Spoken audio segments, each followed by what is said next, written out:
Start करते हैं general pharmacological principal से। तो ये चैप्टर नंबर 1 है, introduction and route of drug administration. सबसे पहले जानते हैं कि फार्माकोलॉजी क्या होता है, इसका इंट्रोडक्शन। फिर जानेंगे फार्माकोडायनेमिक्स क्या होता है, फिर फार्माकोकाइनेटिक। और ये तीन चीज़ें आपके इंटरव्यूज़ में, आपके एग्ज़ाम्स में, जीपैट के एग्ज़ाम्स में, ड्रग इंस्पेक्टर के एग्ज़ाम्स में बहुत ही ज़्यादा इम्पॉर्टेंट है क्योंकि ये पूछे जाते हैं। तो चलिए टॉपिक हम लोग देखते हैं। पहले देखते हैं फार्माकोलॉजी क्या होता है।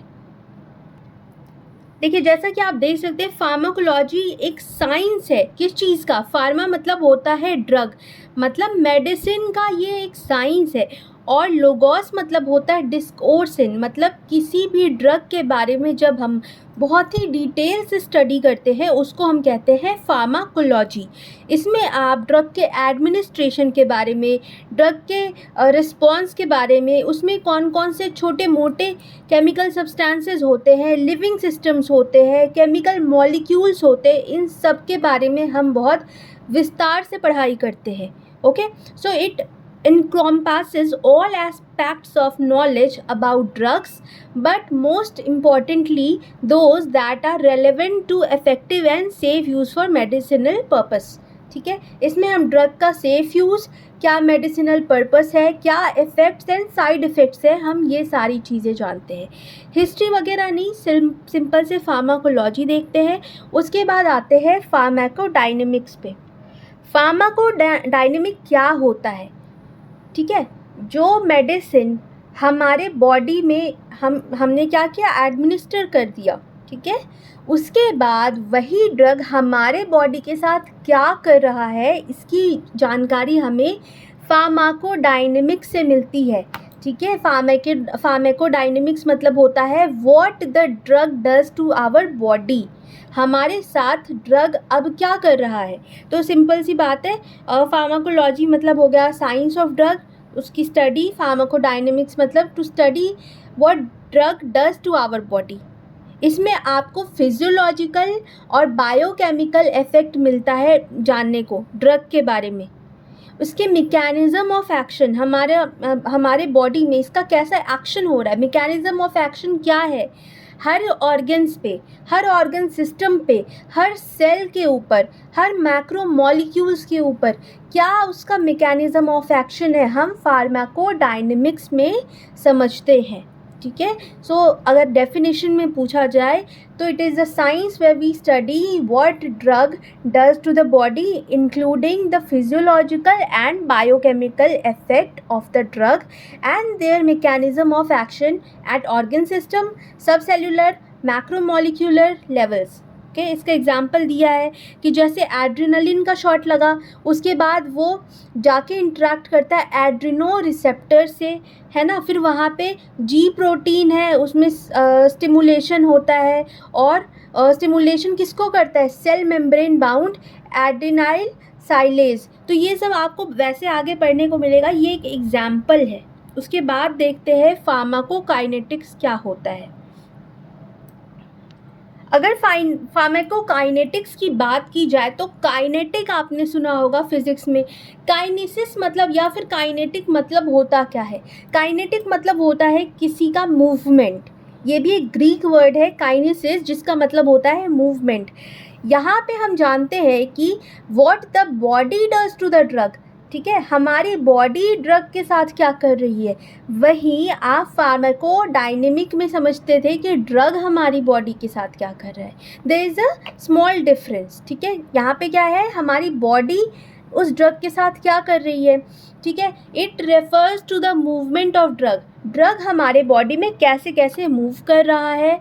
उसके बाद ड्रग का ऑल्ट्रेशन क्या है, जैसे हमारे बॉडी में ड्रग कैसे एब्जॉर्ब हो रहा है, कैसे वो इधर उधर डिस्ट्रीब्यूट हो रहा है, कैसे वो बाइंडिंग कर रहा है, कहाँ पे वो लोकलाइज हो रहा है, पहुँच रहा है, कहाँ स्टोरेज हो रहा है, कैसे वो एक्सक्रीट आउट हो रहा है। ठीक है, तो ये चीज़ आप जानते हो। जैसे कि इसका एग्जाम्पल है पैरासीटामोल जो होता है वो तुरंत बहुत ही रैपिडली हमारे बॉडी में क्या हो जाता है, एब्जॉर्ब हो जाता है। किस थ्रू? ओरली, क्योंकि हम उसको खाते हैं और फिर वो तुरंत से एब्जॉर्ब हो जाता है। फार्माकोकाइनेटिक के थ्रू ही हम इस चीज़ को जान पाते हैं। फिर वही आपका कीमोथेरेपी है। कीमोथेरेपी भी आपने सुना होगा कि कीमोथेरेपी में लोग जाते हैं जब उनको बहुत सीरियस अगर कोई बीमारी है, जैसे कि उनको कैंसर होती है। क्या होता है कीमोथेरेपी में? ये एक ट्रीटमेंट है सिस्टमिक इन्फेक्शन। अगर कोई भी मैलिग्नेंसी है ना, या बहुत सीरियस इन्फेक्शन है, ठीक है, तो इस चीज़ को जो मतलब एक तो उस पर्टिकुलर टॉक्सिटी को ये क्या करता है, रिमूव आउट करता है। अगर सपोज़ किसी होस्ट सेल पे है तो उस होस्ट सेल पे अगर किसी टॉक्सिक चीज़ ने कब्ज़ा किया है तो हम उस टॉक्सिक चीज़ को हटाएंगे और इस तरह से उसका थेरेपी करेंगे ताकि उस सेल पे कोई दिक्कत ना आए, सेल पे मिनिमम इफ़ेक्ट हो, उस पर बहुत ज़्यादा इफ़ेक्ट ना हो। तो एक लेमन लैंग्वेज में अगर कीमोथेरेपी था तो ये मैंने समझाया। अगर डेफिनेशन की बात की जाए तो it is a treatment of systemic infection malignancy with specific drug that have selective toxicity for the infecting organism malignant cell with no or minimal effect on the host cell। ये भी दो parts में divided होते हैं। एक pharmacodynamic agents होते हैं, दूसरा होता है कीमोथेराप्यूटिक एजेंट्स, ठीक है। तो फार्माकोडायनेमिक एजेंट्स जो होते हैं वो डिज़ाइन किए जाते हैं फार्माकोडायनेमिक इफ़ेक्ट देने के लिए किसी भी रिसिपिएंट के ऊपर। और वहीं अगर कीमोथेराप्यूटिक की बात की जाए तो हम इसको डिज़ाइन ऐसे करते हैं कि कोई भी पैरासाइट हो, कोई भी मैलिग्नेंट सेल हो, उसको ये क्या करता है, किल करता है, ठीक है। किसी भी इन्वेडिंग पैरासाइट, कोई बाहर से बाहरी परजीवी हमारी बॉडी पे अटैक करके हमें क्या कर रहा है, इन्फेक्टेड कर रहा है, तो कीमोथेराप्यूटिक एजेंट के थ्रू हम उस वो परजीवी को, उस पैरासाइट को या फिर उस मैलिग्नेंट जो सेल है उसको हम किल कर सकते हैं। और इस तरह से किल करेंगे कि हमारे बॉडी के ऊपर बहुत ही कम उसका इफ़ेक्ट आए, ठीक है। तो ये दो चीज़ें थी, इम्पॉर्टेंट चीज़ें हैं जानने के लिए। अब हम धीरे धीरे आगे बढ़ते हैं। अब जानते हैं टॉक्सिकोलॉजी क्या होता है।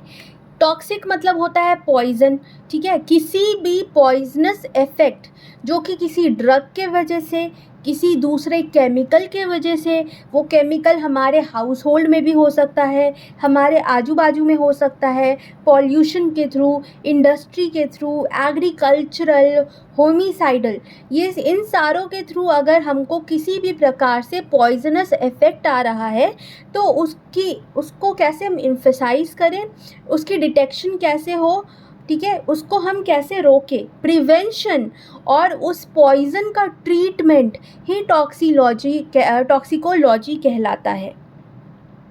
So it includes the study of adverse effect of drug. किसी भी ड्रग, सपोज आपने कोई नॉर्मल ड्रग लिया पर उसका साइड इफ़ेक्ट हो गया या एडवर्स इफ़ेक्ट हो गया तो भी वो टॉक्सिकोलॉजी के अंदर ही हम स्टडी करते हैं, है ना। कोई एक जो सब्सटेंस है वो ड्रग भी हो सकता है, आपकी दवा भी हो सकती है और वो पॉइज़न भी हो सकता है। तो ये डिपेंड करता है किस चीज़ पे, डोज पे। इसीलिए जब डॉक्टर डोज बताते हैं हमें डॉक्टर की बात बहुत ध्यान से सुन करके फॉलो करनी चाहिए। अदरवाइज़ ड्रग अगर आपने उसके डोज की अगर आपने नहीं रखी तो बहुत सारी चैलेंजेस आपको फेस करनी पड़ सकती है। और ये चीज़ें नॉर्मली भी देखी जाती है ओवरडोज के वजह से या फिर बहुत कम डोज के वजह से, तो वह हालांकि कोई दिक्कत नहीं, बट ओवरडोज तो कभी नहीं होनी चाहिए। वही आप बात करते हैं फार्माकोथेराप्यूटिक, तो ये एक एप्लीकेशन होता है फार्माकोलॉजिकल इन्फॉर्मेशन। जब हम एक साथ मतलब किसी भी बीमारी के बारे में हम उसकी जानकारी रखते हैं, उस बीमारी को हम कैसे रोकें, उसका क्योर मतलब उसको हम ठीक कैसे करें, इसकी जो जानकारी होती है वो फार्माकोथेराप्यूटिक, मतलब आप थेरेपी दे रहे हो, उस चीज़ का क्योर निकाल रहे हो, क्योर कर रहे हो, है ना। अगर सपोज़ मुझे फ़ीवर है तो मुझे पता होना चाहिए कि मुझे फ़ीवर की दवा देनी है, ना कि मुझे कोई अदर ड्रग देनी है। तो selection of most appropriate drug होनी चाहिए, कितना डोजेस देना है ओवरडोज नहीं होनी चाहिए, बहुत कम डोज भी नहीं होनी चाहिए, एक प्रॉपर डोजेज होनी चाहिए, ट्रीटमेंट का एक ड्यूरेशन होना चाहिए कि हाँ फीवर है तो मैंने 3 दिन की दवा दे दी। तो ये सारे किसके अंडर आते हैं? फार्माकोथेरेप्यूटिक। और क्लिनिकल फार्माकोलॉजी उसके नीचे आप देख रहे हो। क्लिनिकल फार्माकोलॉजी में क्या होता है, इसमें ये एक साइंटिफिक वे ऑफ स्टडी होती है, पुरानी और नई दोनों ड्रग की पढ़ाई, है ना। इसमें क्या होता है, फार्माकोडायनेमिक जो अभी बताया, और फार्माकोकाइनेटिक इन्वेस्टिगेशन। किसी भी एक पर्सन मतलब किसी एक पेशेंट को ले लिया जाएगा और उस पेशेंट के ऊपर ड्रग की स्टडी की जाएगी, है ना। बोथ फार्माकोडायनेमिक वे से भी और फार्माकोकाइनेटिक वे से भी इन्वेस्टिगेशन की जाएगी और देखा जाएगा उस पर्सन में कि ड्रग का क्या इफ़ेक्ट है, कितनी सेफ़ है, उसका इवैल्यूएशन किया जाएगा, है ना। उसका सर्विलेंस होगा और उस ड्रग का जो यूज़, उसका पैटर्न है वो देखा जाएगा कि क्या पैटर्न है, कोई एडवर्स इफेक्ट तो नहीं आ रहा है। तो हमें ये सब किस में पता चलता है? क्लिनिकल फार्माकोलॉजी में। तो आप जनरली कोई भी आंख बंद करके मेडिसिन नहीं खा लेते, उसके पीछे बहुत सारी रिसर्च होती है। ये रिसर्च क्लिनिकल फार्माकोलॉजी के अंडर ही होती है, ठीक है। और ये क्या इसको कहते हैं हम? Evidence based medicine. एविडेंस मतलब सबूत कि हाँ मैंने इस पेशेंट पे XYZ पेशेंट पे, क्योंकि सिर्फ एक पे तो नहीं, और भी पेशेंट के ऊपर हमने इसको ट्राई किया है और ये हमें रिपोर्ट देखने को मिली है। इसकी एक पूरी रिपोर्ट होती है। I hope it is clear to you all. अब जो टॉपिक है वो है रूट ऑफ ड्रग एडमिनिस्ट्रेशन। हम मेडिसिन को या ड्रग को किस तरह से एडमिनिस्ट्रेशन करें। एडमिनिस्ट्रेशन मतलब या तो टैबलेट के थ्रू या इंजेक्शन के थ्रू, या तो आप कोई मेडिसिन दवाई लगाते हो, ठीक है, लोकली, है ना। तो ये सारी चीज़ें होती है रूट ऑफ ड्रग एडमिनिस्ट्रेशन। किस तरह से आप ड्रग को किसी पेशेंट के अंदर एडमिनिस्टर कर रहे हो। तो ये इसके बहुत सारे ऑप्शंस होते हैं, बहुत सारी वैरायटीज़ होती है और ये डिपेंड करता है सिचुएशन पे कि ड्रग कैसा है और पेशेंट के फैक्टर्स क्या क्या हैं। दोनों पे, एक ड्रग का फैक्टर और पेशेंट फैक्टर, है ना।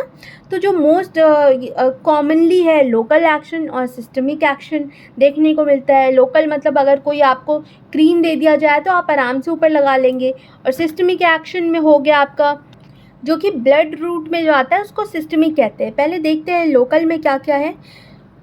तो लोकल में देखिए, टॉपिकल हो गया। टॉपिकल मैंने बताया जो कि आप ऊपर से एक्सटर्नल एप्लीकेशन करते हो किसी भी ड्रग का, उसको हम कहते हैं टॉपिकल, है ना। Surface of localized action, okay. तो ये चीज़ें हैं जो पेशेंट को इनकरेज करता है कि हाँ ये भी बहुत आसान तरीका है और आप यूज़ करेंगे ठीक हो जाएगा।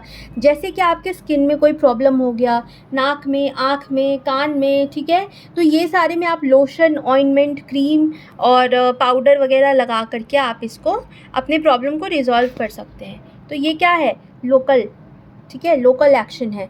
और फिर आते हैं डीपर टिश्यू, जो टिश्यू के अंदर होता है।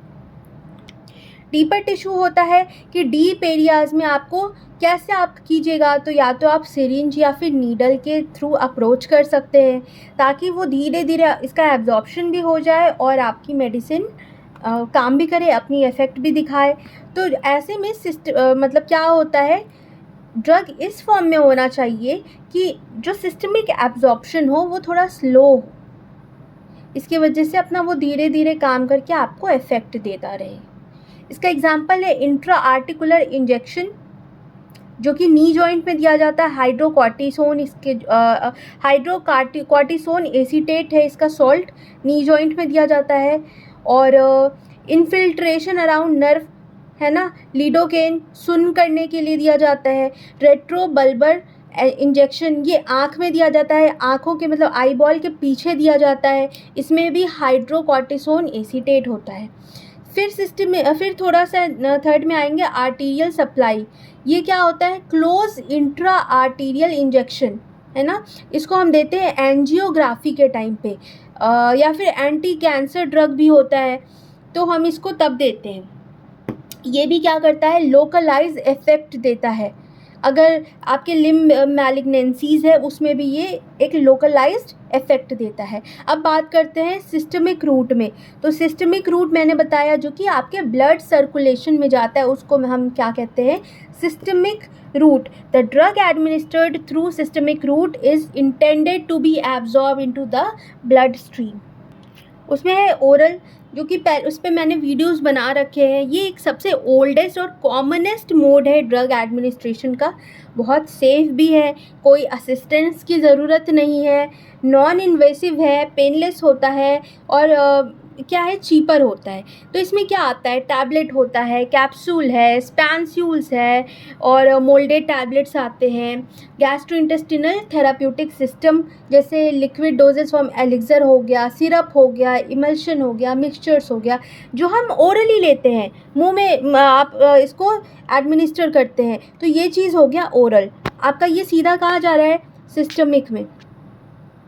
ओके, यहाँ पे लिमिटेशन भी है कि action of drug is slower and does not suitable for emergency. Emergency में ओरल रूट काम का नहीं है ना। ये सारी कुछ लिमिटेशंस है। फिर बात करते हैं, सेकेंड है सबलिंगुअल या फिर बक्कल, जिसको हम कहाँ, मैंने इस पे टॉपिक बना रखी है, आप जा कर के देखना ज़रूर। सबलिंगुअल क्या होता है या फिर बक्कल, जिसको हम अपने टंग के नीचे भी रखते हैं या फिर उसको खाते तुरंत क्रश करके खा लेते हैं, ठीक है। तो ये क्या होता है, आपके बकल म्यूकोज़ा में बहुत अच्छे से स्प्रेड हो जाता है। और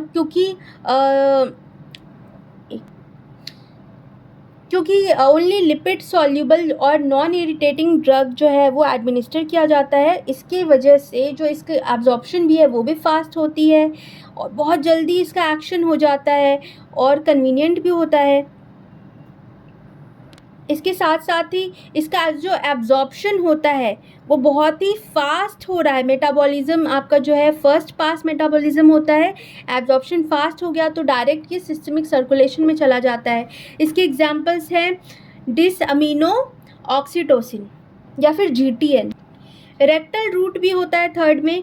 देखो कुछ ऐसे ड्रग्स होते हैं वो बिल्कुल भी प्लीजेंट नहीं होते ना खाने में और बहुत इरिटेशन होते हैं, तो हम उसको क्या करते हैं, रेक्टम में उसको प्लेस कर देते हैं, रेक्टम एरिया में उसको रख देते हैं, जैसे सुपोस्ट्रीज हो गया या फिर एनीमा हो गया। इसके वजह से अच्छा, पेशेंट को अगर वॉमिटिंग हो रही है या पेशेंट अनकॉन्शियस है, उसको कॉन्स्टिपेशन की प्रॉब्लम है, तो ऐसे में हम इन चीज़ों का यूज़ लेते हैं। फिर है cutaneous, highly lipid soluble drug can be applied over the skin for slow and prolong in absorption.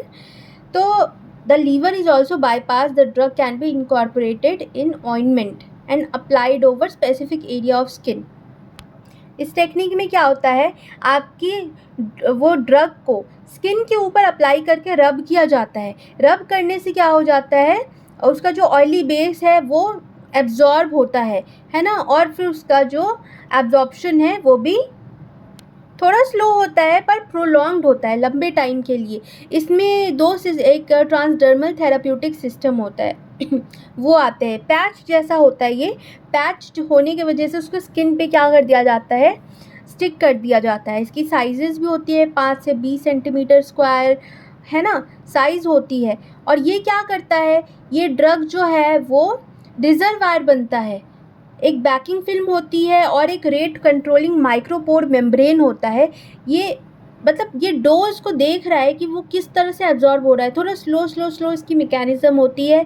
और जो इसके जो ड्रग डिलीवर हो रहा है वो स्किन के सरफेस पे हो रहा है, डिफ्यूजन हो रहा है, कहाँ पे पर क्यूटेनियस एब्जॉर्प्शन हो रहा है ये, है ना, स्किन में, स्किन के साथ वो कहाँ जा रहा है, सर्कुलेशन में।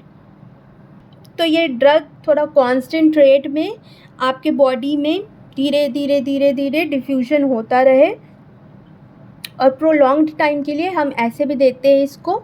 जनरली कहाँ देते हैं, चेस्ट में देते हैं, एब्डोमेन में मतलब शरीर के निचले हिस्से में, अपर आर्म में देते हैं, लोअर बैक में देते हैं या बटक में देते हैं, या फिर मैस्टॉइड रीजन यूज में लिया जाता है। इसके भी GTN एग्जाम्पल है, फेनाटिनिल, निकोटिन है, एस्ट्राडियोल है, ये सारे क्या होते हैं, क्यूटेनियस के अंडर आते हैं। फिर पैरेंट्रल होता है जो कि इंजेक्शन के थ्रू हम लोग देते हैं ड्रग को डायरेक्टली हमारे टिश्यू फ्लूइड में या फिर ब्लड में, है ना, ये पैरेंट्रल हो गया। सबक्यूटेनियस है जो कि ड्रग जो है डिपॉजिट होता है लूज सबक्यूटेनियस टिश्यू में, ओके, और ये नसों में दिया जाता है इंजेक्शन के थ्रू, तो ये सबक्यूटेनियस होता है। फिर यहाँ पे इन्हेलेशन है। इन्हेलेशन पता ही है कि जो एनेस्थेशिया होती है या फिर एयर के थ्रू जो हम मतलब आपको उसको क्या करना होता है, इनहेल करना होता है। वोलाटाइल लिक्विड्स होती हैं, है ना, उसको इनहेल किया जाता है, तो ये इसका भी रैपिड एक्शन होता है। बहुत कॉमनली आपको देखने को मिलेगा ये सारी चीज़ें। नासल है जो नाक के थ्रू म्यूकस मेम्ब्रेन के थ्रू दिया जाता है। इन सब पे मैंने वीडियो बना रखी है ऑलरेडी, है ना। फिर आते हैं इंट्रामस्कुलर ड्रग जो कहाँ देते हैं हम, जो स्केलेटल मसल्स में, डेल्टॉइड हो गया, ट्राइसेप हो गया, ग्लूटियस मैक्सिमस हो गया, रेक्टस हो गया, इन सब चीज़ों में हम आईएम देते हैं इंट्रामस्कुलर। थोड़ा सा ये इरिटेशन होता है क्योंकि मॉलिक्यूल जो होते हैं ड्रग के वो ज़्यादा होते हैं। आपको दर्द नहीं होगा, पेनलेस होता है, और जो इसका जो सॉल्यूशन होता है इंट्रामस्कुलर इंजेक्शन का वो ऑयली सॉल्यूशन होता है, एक्वस भी होता है, ऑयली भी होता है, तो हम इसलिए इंट्रामस्कुलर रूट से ही देते हैं। ये देखो, ये बहुत ही अच्छा एक आपका स्ट्रक्चर है, कितना इजी है समझने के लिए। इसी को समझ लोगे तो पूरी बात आपको समझ में आ जाएगी। देखो नेसल स्प्रे ये नाक में दे रहा है ना, सब लिंगुअल इफेक्ट है, तो इसने क्या लिया है, एक टैबलेट जैसा लिया है। ट्रांसडर्मल पैच अभी बताया, देखो यहाँ पे चेस्ट पे पैच लगा हुआ है। फर्स्ट पास मेटाबॉलिज्म कहाँ हो रहा है, हमारे लंग्स में होता है, ठीक है, first pass metabolism. Intramuscular injection इसके आर्म्स में लग रहा है, बिल्कुल यहाँ पे भी इसकी भी बहुत सारी डिग्रीज़ होती हैं, इस पर मैं वीडियो बनाऊंगी बहुत जल्द। फिर देखो इंट्रावेनस इंजेक्शन जो है उसके नसों में लग रहा है। First pass metabolism in liver भी हो रहा है, फिर यहाँ पे सेकंड। अब यहाँ पे ओरल टेबलेट इसने खाया और ये धीरे धीरे पेट में आया, फिर यहाँ पे आया। यहाँ पे पोर्टल वेन्स होते हैं, यहाँ पे स्मॉल इंटेस्टाइन है, लार्ज इंटेस्टाइन है। फिर देखो first pass metabolism intestinal wall में भी हो रहा है ना। कुछ का देखो यहाँ जो फर्स्ट पास मेटाबॉलिज्म हुआ लंग्स में वो सीधा आकर के एक्सक्रीट आउट भी हो जाता है, और जिसका जहाँ जहाँ मैकेनिज्म ऑफ एक्शन है डिपेंड करता है ऑर्गन्स पे, वो वहाँ पे ड्रग्स काम करता है। फिर सबसे लास्ट में आप देखेंगे सुपोस्ट्रीज रेक्टम एरिया में है, देख रहे हो। तो ये एक पूरा रूट ऑफ ड्रग एडमिनिस्ट्रेशन समझाया हुआ है बहुत ही बेहतरीन तरीके से। तो आई होप आपको वीडियो समझ में आ गई होगी, और वीडियो को लाइक ज़रूर कर दीजिएगा। मैंने पहली बार स्क्रीन के थ्रू पढ़ाया, मुझे पता है कि स्क्रीन की क्वालिटी बहुत अच्छी नहीं है, बट आई होप इसके बाद से आपको अच्छी क्वालिटी इसमें वीडियो मिलेगी। तो चलिए मिलते हैं नेक्स्ट वीडियो में, तब तक के लिए thank you and bye bye.